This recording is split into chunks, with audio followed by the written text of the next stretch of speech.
billions of dollars worth of Bitcoin were stolen by hackers from the mt.gox exchange, and another $11 billion vanished with the collapse of FTX, as users' assets were blatantly misappropriated.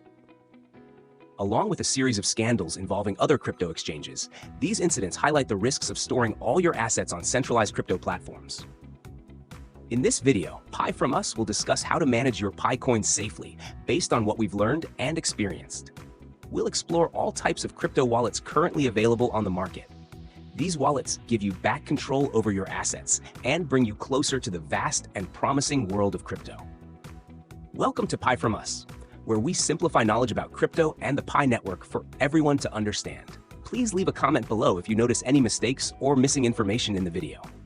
Before diving into the various types of crypto wallets that can store Pi coin today, you first need to understand how they work so you can use them with confidence. Simply put, all crypto wallets store and manage two things: the public key and the private key. The public key is like your home address. It allows others to send assets to you. From the public key, you can create a wallet address, which is a shortened and user-friendly version of the public key. This is one of the features of Pi Domain today, where you can link your wallet address to the domain name you successfully bid for. In the future, we may even be able to use our username to transfer Pi coin on the blockchain instead of that hard-to-remember public key. A wallet address on the Pi network blockchain typically starts with characters like CHA, GB, GC, followed by a random 64-character string. When you want to send funds to someone or check an account's balance and the tokens it holds, you use the address to do so. So what is a private key? As the name implies, it's your private key. Only you should know it. The private key allows you to access and manage your Pi coin. Many people mistakenly believe that when they own Pi coin, they actually possess those coins. But in reality, what you own is the private key, which is the key that grants you control and access to the Pi coins in your wallet. Storing the private key is critically important. If you lose it, you will no longer be able to access your own assets. Older blockchains like Bitcoin and Ethereum still use private keys. Meanwhile, Pi Network uses a seed phrase, which is a combination of 24 English words. To explain the seed phrase, here's an example. Let's say Pi from Us holds a large amount of cryptocurrency in one wallet. That's obviously risky. If the wallet gets hacked or lost, everything's gone. So, I split my crypto into 10 different wallets. But now I face a new problem: managing 9 more wallet addresses.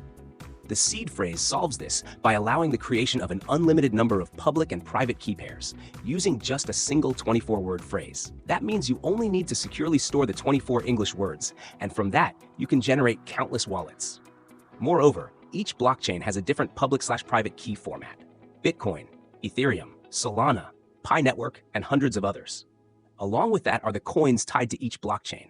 This makes managing multiple private keys difficult, which is exactly why seed phrases were invented. Today, most crypto wallets will provide you with a seed phrase when setting up a new wallet. Hopefully, that explanation gave you a basic understanding of how crypto wallets work in general and within the Pi network specifically. Essentially, a crypto wallet helps you manage 2 key pairs, allowing you to access and control your assets on the blockchain. Now, let's distinguish between the 2 common types of wallets: custodial wallets and non-custodial wallets. Custodial wallets are managed by a service provider, such as centralized exchanges like Binance or OKX, who hold your private keys on your behalf. Users don't directly control their private keys. Instead, they rely on the provider to conduct transactions and manage assets. The advantage of custodial wallets is that these third parties handle key management for you, reducing the risk of losing access due to forgetting or misplacing your private key. This type of wallet is especially suitable for beginners who don't know much about blockchain but still want to invest. However, the disadvantage is that if the exchange is unregulated and something goes wrong, like a hack, you could lose everything, with little to no way of recovering your assets. Take mt.gox as an example. Hackers attacked the exchange and stole tens of billions of dollars worth of Bitcoin. Thousands of users were left devastated, with some losing their entire fortunes simply because they left their Bitcoin on the exchange. And to this day, mt.gox has still not compensated its users for their losses. So what should we do now? That's exactly why we have non-custodial wallets.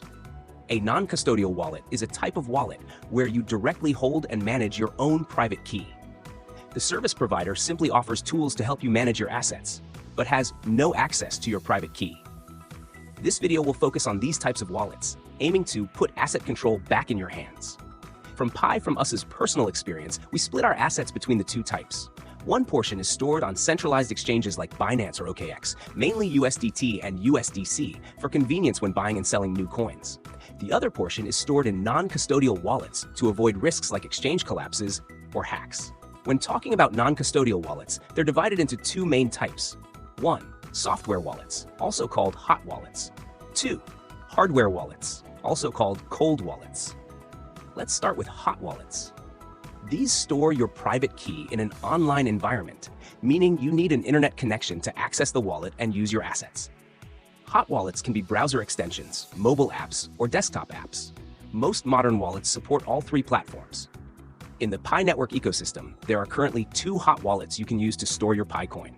The official Pi wallet via the Pi browser, the Web3 wallet from OKX.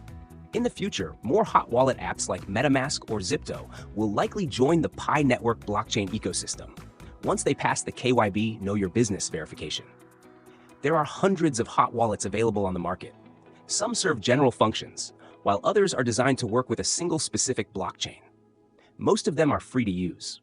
Because there are so many, choosing the right one can be confusing, so you should only use wallets listed in the KYB-approved list of Pi network. To summarize, hot wallets store your private key online and operate through software on your phone or computer. Now, what about cold wallets? Cold wallets store private keys offline, meaning you don't need an internet connection to access or manage your assets. Cold wallets are usually physical devices, like USB-style hardware wallets, paper wallets, or metal backup plates. They can't interact directly with decentralized apps or smart contracts. You'll need a computer as an intermediary device. Although cold wallets aren't as convenient as hot wallets, they are much more secure since they're rarely connected to the internet, except when you intentionally initiate a crypto transfer. The core purpose of a cold wallet is to provide a safe place to store assets away from any online threats. But why is the internet dangerous? Just in 2023, Americans lost $6 billion in online crypto scams. Hackers and scammers have countless tricks to exploit your carelessness. Cold wallets are reserved for worst-case scenarios, like if you lose access to all your hot wallets, phone, computer, etc. For example, if your house burns down and the only thing left intact is a safe containing a steel backup of your private key, or if you want to pass your Pi coin down to your children and grandchildren. In the past, people buried wealth under trees. Today, we store Pi coin in a cold wallet. Here are a few basic precautions when using cold wallets. Cold wallets are meant to avoid internet risks, so don't connect them to internet-connected devices unless absolutely necessary. Store them in a secure place and don't show them off. Some people attach their cold wallet to their keychain, then lose both the keys and their crypto. These are just a few real-life examples of how carelessness can result in the loss of your crypto, whether in general or with Pi network specifically. Losing your private key means losing everything. Even if you spent millions, no one could help you recover it. Besides using wallets, learning security skills to protect your crypto is also essential. The crypto world is full of danger. Scammers are always waiting for you to slip up so they can steal everything. Here are some common ways hackers steal crypto. 1. Phishing attacks. These involve impersonating trusted organizations or services to steal sensitive information like passwords or private keys. The most common tactic is creating fake versions of popular dApps or crypto websites, like fake Pi chain mall sites offering high Pi prices or fake versions of the Pi wallet homepage in Pi browser. These fake sites use similar characters or domain names like .io or .xyz, preying on users who don't double-check URLs. Once you connect your wallet to a malicious smart contract, boom, all your crypto can be drained into the hacker's wallet. Even though Pi network hasn't fully opened its mainnet, many people have already been scammed and lost all their Pi coin. If Pi coin's value keeps increasing, these losses could reach into the billions of dollars. Phishing isn't limited to crypto either. Traditional investors and online banking users also need to be cautious about what they click on. Other attack types exist too, though they mostly affect people who actively interact with blockchain apps, like participating in airdrops, using new dApps, etc., which naturally comes with more risk. Some users download cracked software from shady websites, unintentionally opening the door for hackers to steal all their assets. But in general, it all boils down to the user's own carelessness. So, remember these 3 principles. 1. Never click on suspicious links on the internet. 2. Never install cracked or unverified software on any device that stores your private key, not even your phone or PC.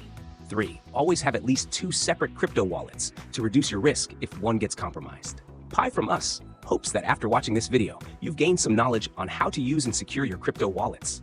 And most importantly, always be responsible for your own assets. Good luck, Pioneer. See you next time.